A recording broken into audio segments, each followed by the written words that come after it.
All right, Acts chapter 20, turn there. And we were supposed to be gone from the 4th to the 11th, 7 days, 8 days, that includes driving. But we're 3-dayers. No matter where we go, we get bored in 3 days. Then we start venturing out. But we had the kids with us, so we had Starla and Rose with us, so we didn't venture out. We're ready to come home in 3 days and bored. It was funny. I saw the end of they did a special on not Lillian Gish. What's the other girl? Clara Bow? No. Pickford? Yeah. What's her name? Pickford? Mary Pickford. They did a thing on her, and then they showed they had some kind of the end of a silent film. I'd rather watch that. You know, anything that was ever done was done before there were talkies. Anything you could think of was already done. And probably before you had the films, it was already done on stage. Before there was even any film. Anyway, it was the end of the film, and the girl says to the guy, said, let's skip the standard fade out and clinch. In other words, they were the last two to get married. This was a romance, and they were going to be married. Where you faded, the fade out where you kind of fade it into the circle and they hug each other. Let's skip the standard fade out and the clinch. It's like they're bored. They're bored with movies. Let's skip that. So it goes totally black and it just says the end. I know, it's kind of funny. They were bored back then, right? And so they try to be creative. Anyway, Acts 20, there's nothing boring about the Bible, folks. And those that want to make it boring, well, you're not looking for the exciting parts that are in here. There's a lot of excitement. All right, let's do a quick review. Chapter 20 contains 38 verses. We already looked at the paragraph markings, verse 1, 13, 17, 28, 36. And we already have an outline, the work of Paul, that he would go to, he was going to depart and go into Macedonia, so he was a traveling man as far as going to go see all these churches that he had either begun or had visited. The walk of Paul, he decided to go on foot instead of sail. The witness of Paul, that is the gospel of the grace of God, verse 24, is what he preached. The warning of Paul, he ceased not to warn people night and day of grievous fools coming in. The warning of Paul and the weeping of Paul is that he wept, sorrowing most of all that they would see his face no more. So we have that outline. And so we began with the work of Paul. Begins with an uproar. Begins that way at the beginning of the chapter, an uproar, and it ends with brotherly love and this weeping at the very end. And by the way, I think I did bring this up. How does the Old Testament end? It ends with a what? Curse. It ends with a curse. The Old Testament ends with a curse. All right? Meaning the Old Testament, 39 books of the judgment of God, and 27 books of the New Testament depicting really the grace of God, even though the grace of God is throughout the whole Bible, folks. All right? How many chapters are in the book of Isaiah? I think we went over this last time. How many books? 66. 66. The first 39 tend to depict the judgment of God lining up with the Old Testament. The last 27 more the grace of God showing the New Testament. All right. The world in its chaos is in, I don't know why I said "and," is in an uproar. Maybe I left it. Did you add a word in there or just print it the way I print? The world in its chaos is an uproar. I guess that makes sense.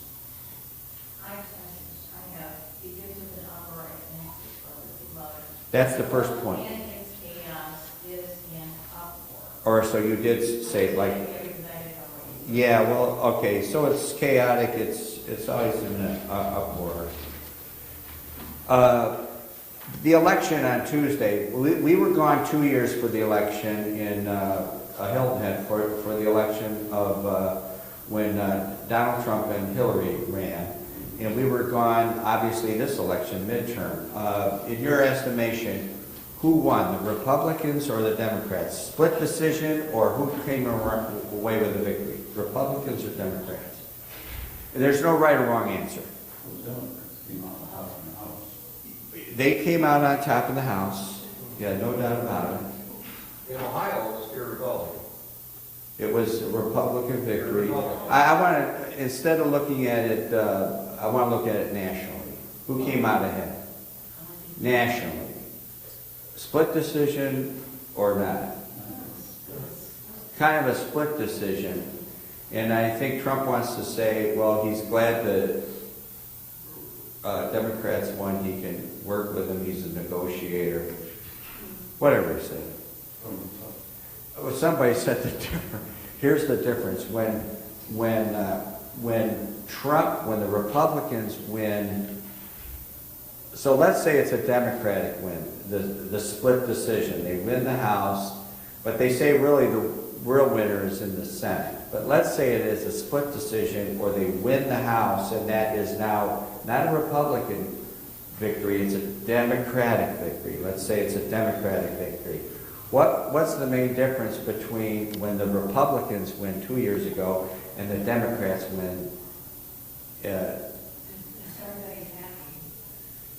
When the Republicans win and they win big, they're not happy. They are actually they actually have a psychosis or a what do you call that? An allergy, or there's a new term for it because they're so whacked out about it. They go out and protest and burn cars and throw chairs through plate glass windows.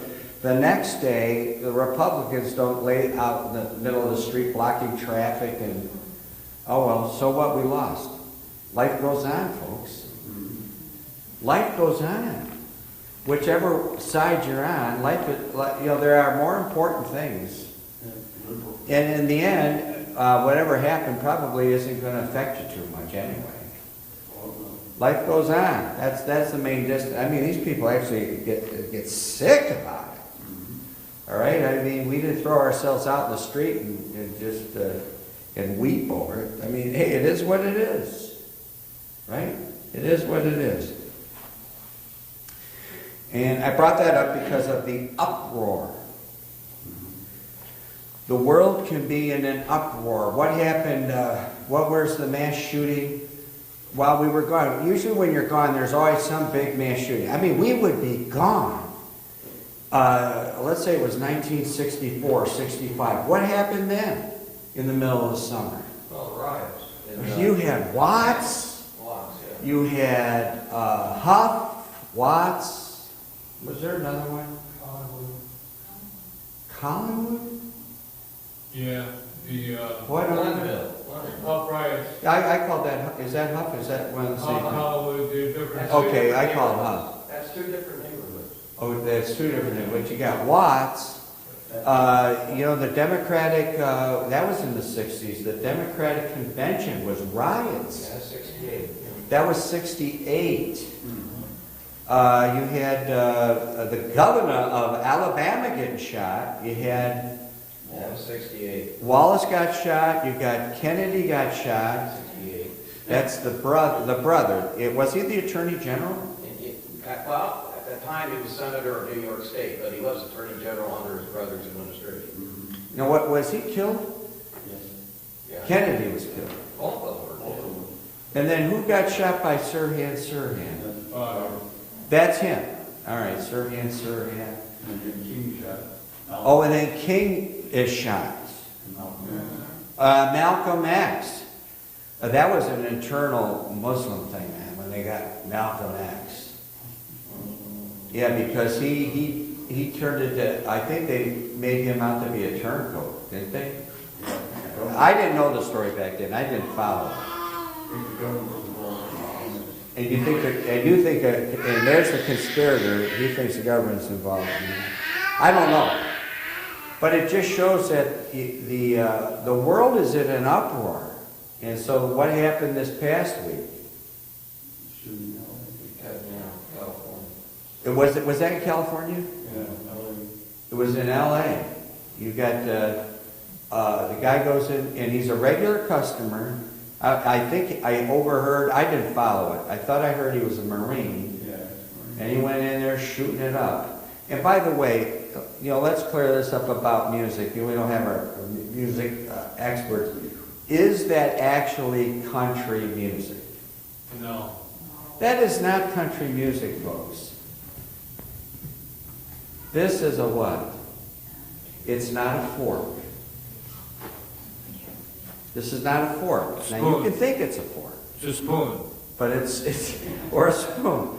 You can think that, but it's a pen. This is a pen. And what they call country music is not country music.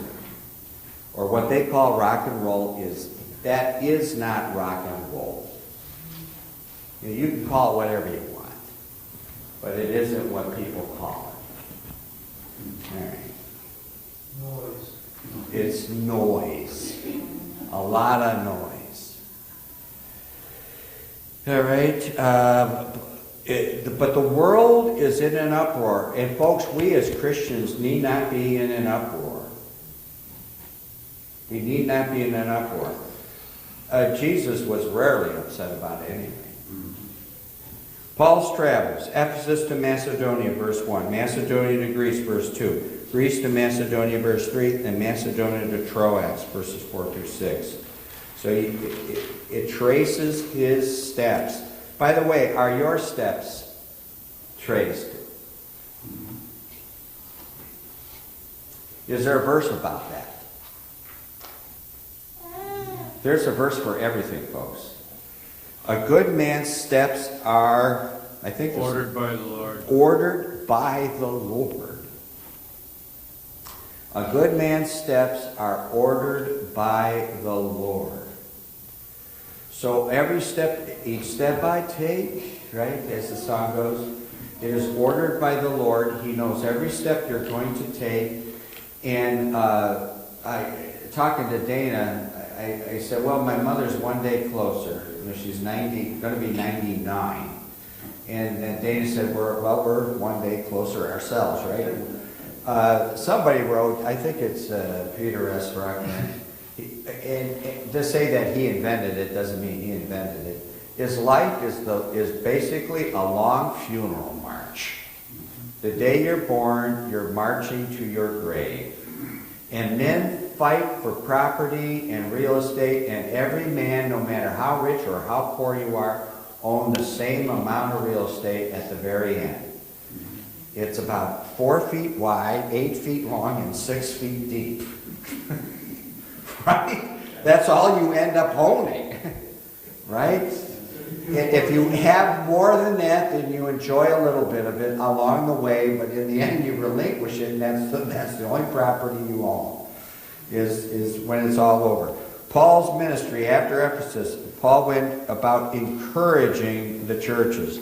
Let's just for fun look up these again. I think these are good reminders. Oh, and by the way, my wife's not here because she's watching my mother, and we're not going to bring my mother back to the church. She's not physically able, and it wouldn't be edifying. I don't think it'd be edifying for the church to bring her in here. She's just out of it. She's not communicating well. Verses 3 and 4, Philippians chapter 1. I thank my God upon every remembrance of you. I hope we feel that way about each other. Always in every prayer of mine for you all, making requests with joy. That's encouraging to hear. There was a girl that came in yesterday. When I say a girl, I guess compared to my age, she's a girl. She looked like she was in her, she said she had a 16-year-old. So she could be in her young 30s to about 40. But she didn't look that old. She looked younger. And she said, who was that playing the piano? Starla was practicing, and Starla didn't know somebody was trying to get in the house. And so she heard her. But that's encouragement, is we need to encourage one another. Second Corinthians, back up there, chapter 11, verse 28. Encouragement is very important. Beside those things that are without, that which cometh upon me daily, the care of all the churches. He cared for all the churches. So one way to care for them is to encourage the churches. Barnabas did that. He was a man of encouragement. By the way, what does the word Barnabas mean? Yeah, you're right. Good. And this is just honing, buffing up the jewel there. It makes it so that it remembers. Yeah, he's the son of consolation. What does consolation mean? Comforting. He's a comforter. And so we assume that Barnabas was an older man. And so, but he may have been that way as a younger man. It doesn't mean he grew into that, but he was a comforter. Paul's protection in verse 3, back to Acts 20, verse 3, and there abode 3 months. And when the Jews laid wait for him, as he was about to sail into Syria, he purposed to return through Macedonia. They laid wait for him. Now, it does not say that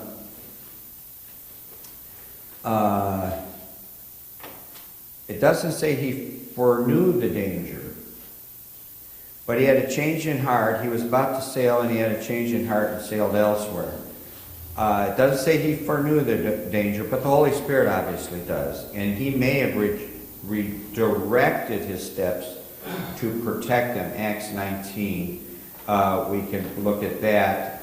We're right there, 30 and 31 of Paul's protection. When Paul would have entered in unto the people, the disciples suffered him not, allowed him not.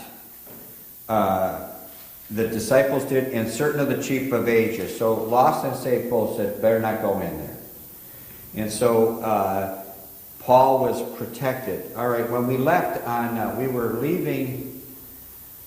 we left on Thursday, and Rose went with us. So Starla went, Rose went, and Dorian and I went. We didn't get out of there till about, I'm guessing at the time, maybe 9:30. We wanted to leave at 8 or so. We wanted to leave early. Or earlier. 8 isn't early, but we left, let's say about 9:30, and for various reasons, we got held up. And then I have to, instead of getting angry, I then say, may the will of the Lord be done. Why? And if the Lord is involved in that, we assume he is, why did he do that? Why did we leave later?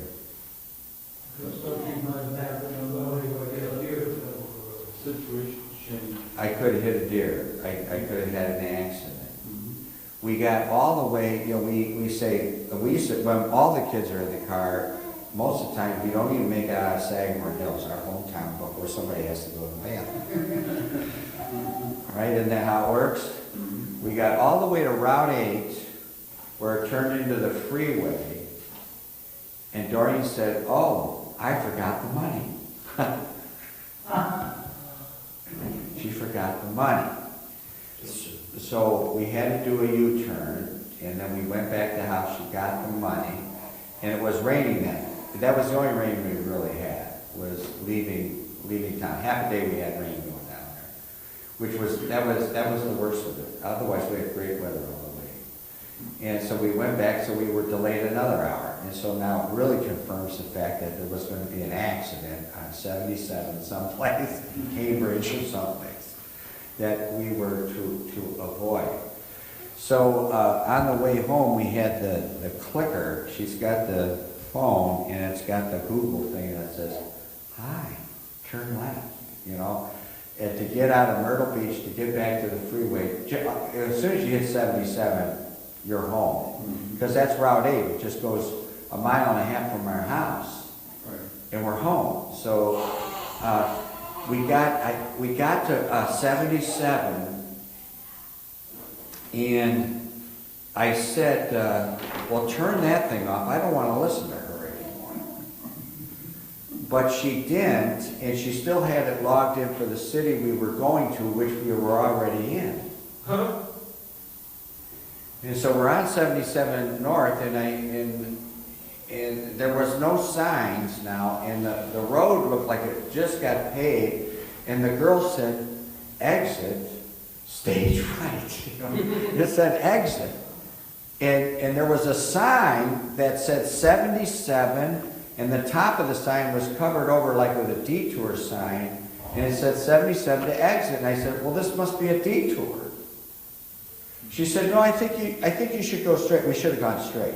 We should have stayed on the road. I said, well, I'm going to listen to the girl. So we went off. We blew another at least a half hour until finally we just logged our address in. You know, the house. Let's get back to 77. And we were going. I don't know where we were going. Anyway, we turned around, came back, we blew another half hour. But I gave it the same reason. There's no sense of getting angry about it. Because all you're going to do is get angry at your wife. I tried to tell my parents that, they wouldn't listen. And now my father would almost stop right in the middle of the freeway. I said, Dad, what are you doing? Yes. In those situations, I would just say, well, you don't know where we're at, but it's like pretty country around here. Make the best of it. It's not worth having an argument because it just ruins everything. Oh, by the way, we're going to preach on husbands and wives tonight. I thought, well, I didn't prepare Sunday evening service until I got home, but I was dreaming about it. And so we're going to preach on husbands and wives, but we're really not preaching on the wives at all. We're really only preaching on the husbands. So if we're going to, it's strictly for the husbands tonight. Huh? No, it's not husband bashing. The women get off usually all the time. The women are getting off tonight. It's what the women should be expecting. And so it's not husband bashing. It's not husband bashing, but admonishing, but it's for the husbands. And even if you don't have a wife or a husband, apply it to your life. But we're going to preach on the husbands. I've entitled it "Husbands and Wives," just like the song. Anyway, but we'll preach on the husbands. So what a woman should really be. If she had a good husband, a perfect husband. By the way, who is the perfect husband? Jesus Christ. If she had a perfect husband. And by the way, when we preach this stuff, in any sermon, basically you're preaching perfection. Can any human being live up to that?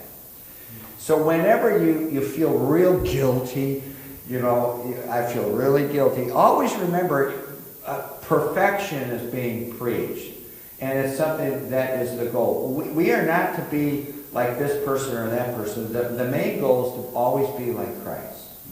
That's the main goal.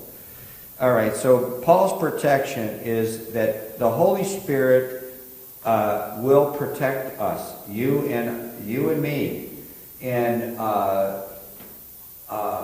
along the way where you least suspect it, you're not even aware of it. The Holy Spirit, and He sends His ministering angels to protect you. To protect you. Paul's companions, this is where we left off last time.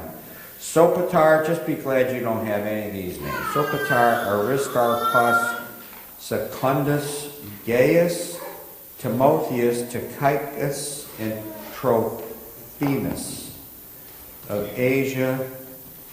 And then let's just look up a couple of these. Acts 27:2. I don't feel led to look them all up. This is where we were supposed to start. But anything you want to take away today from Sunday school as a reminder, we need to be an encourager. An encourager. To encourage people.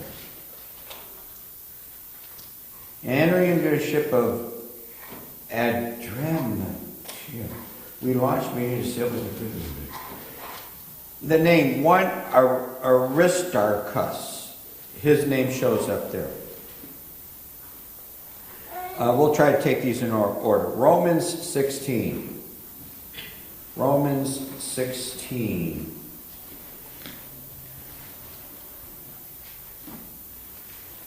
(21 and 23). The name's Timotheus, that shows up there. Sosipater, I think that was one of the names. Verse 23, Gaius shows up. The idea is these people are his friends.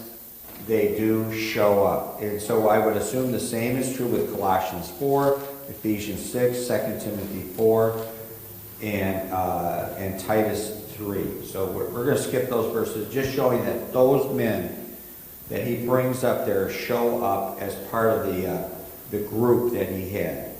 Paul had, in being with him and so on, Paul then reproduces himself. Given to faithful men who will be able to teach others also. I believe that's 2 Timothy 2:2. Turn there, 2 Timothy 2:2. 2 Timothy, I'm in 2 Corinthians. 2 Timothy 2:2, and the things that thou hast heard of me among many witnesses, the same commit thou to faithful men who shall be able to teach others also.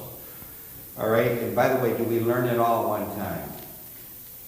We learn it here a little, there a little. Right? Where is here a little, there a little? Old Testament. Isaiah, chapter what? It's in the middle. It's about chapter 26 or 28. Here a little, there a little. Why don't we just do that? Go to Isaiah. It's the right page, the left 28, left column, I think.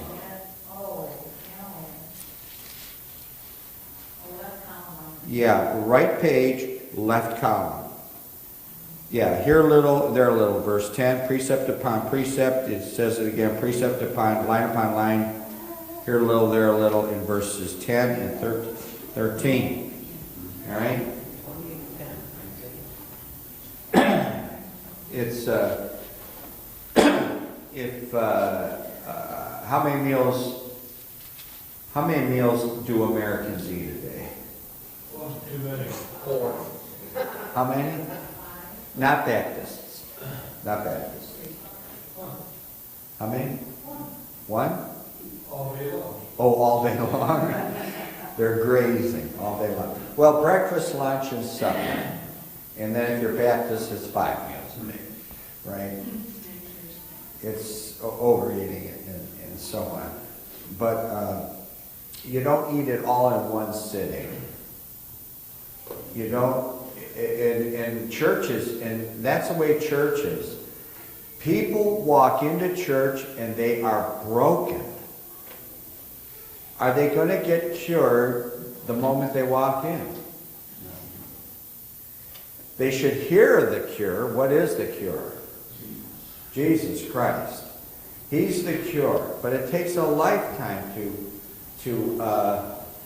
of this hammering and nailing.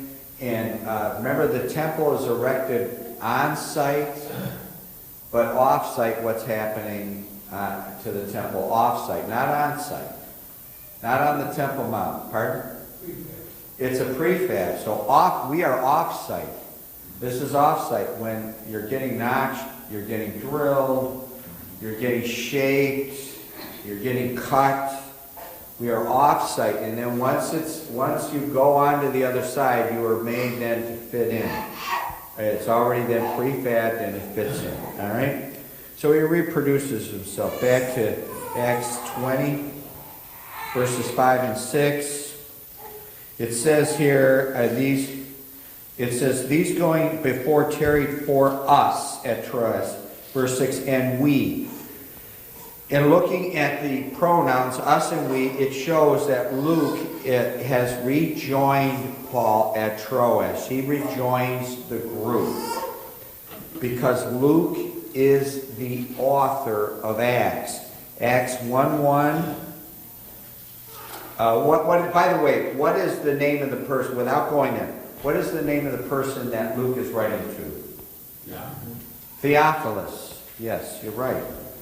Acts 1:1. Lover of God, Pardon? lover of God, Theo. Theophilus. Yeah, you know what? Philus and, yeah, God lover. Yeah. Yeah, you know what? I think you're right. It's kind of like Latin. You can finally figure words out, right? The former treatise have I made, O Theophilus, of all that Jesus began both to do and teach. Now, this should all be, we should already know these things, but let's go to Luke. Matthew, Mark, Luke 1. The first 5 verses are the introduction there. And it's the former letter that he wrote. Verse 3, it seemed good to me also, having had perfect understanding of all things, from the very first to write unto thee in order, most excellent Theophilus. So Theophilus, so there it is, the same person which he is writing to. He's writing to. And he writes it in order.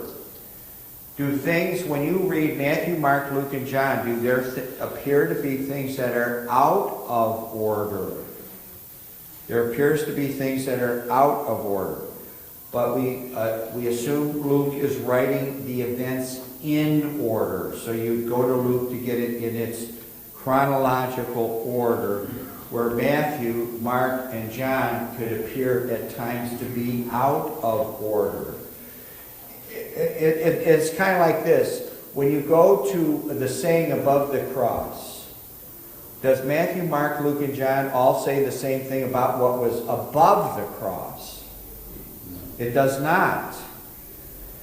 Because if Matthew is speaking to the Jews, so that's probably in Hebrew, written in Hebrew. Luke is talking to the Greeks or the man. It's written in Greek.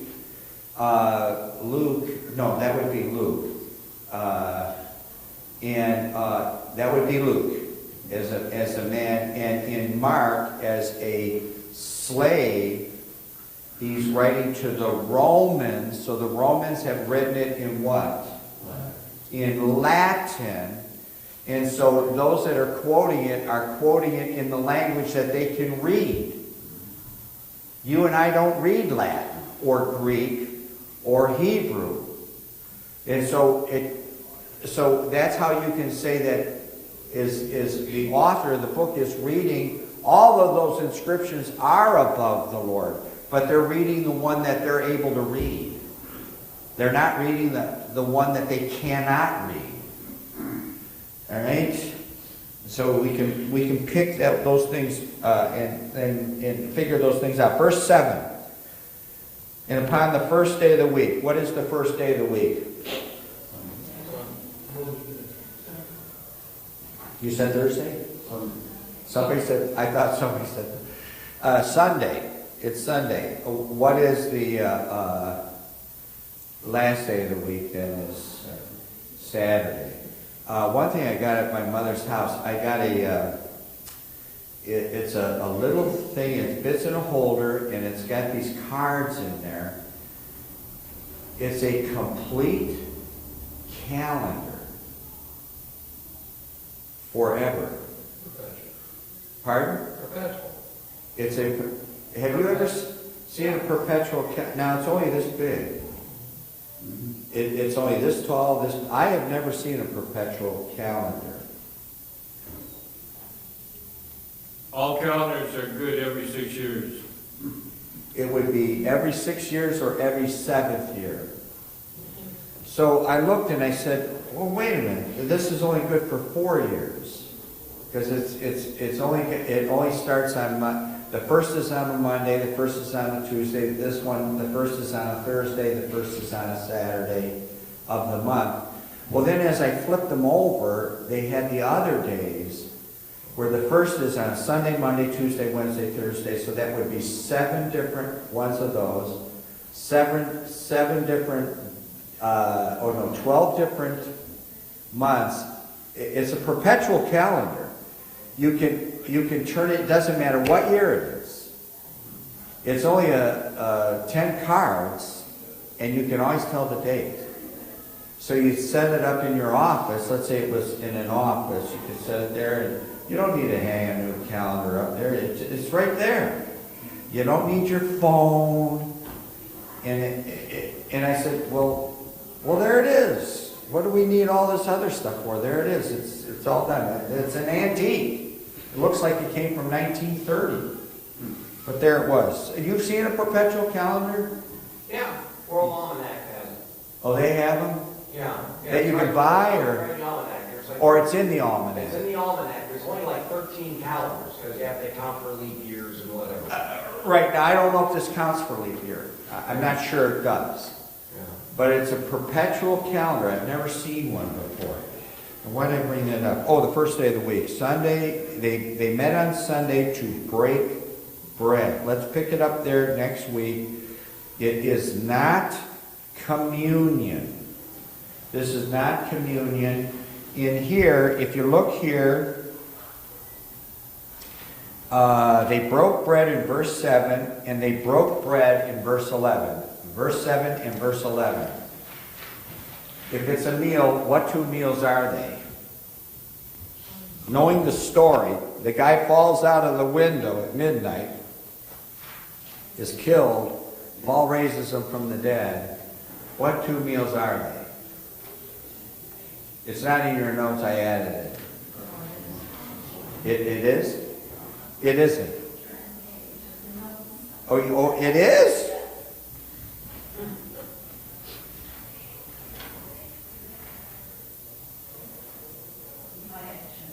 I might have to turn. Well, what are the two meals?